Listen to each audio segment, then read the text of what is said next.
আজকাল আজকাল কি যে উল্টোপাল্টা বায়না শিখেছে ও!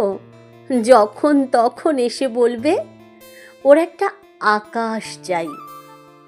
আর আমিও বোকার মতো সব কাজ ফেলে ওর চোখের মাপের আকাশ খুঁজতে থাকি। শুধু কি তাই, তাতেও আবার ওর আপত্তি। এটাতে বলে মেঘ ভর্তি, তো ওটাতে বলে একঘেয়ে আলো। গোধূলি আকাশ দেখলেই ও আবার লজ্জায় মরে যায়।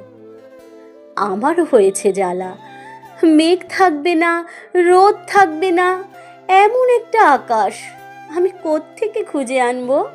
হুম? গোলাপ হবে অথচ কাটা হবে না, রংটাও আবার লাল।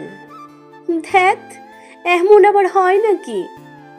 একটা কথা আমি কিছুতেই বুঝতে পারি না, ভালোবাসা বুকে এসে বসলেই মানুষ কেন পাখি হতে চায়? হুম?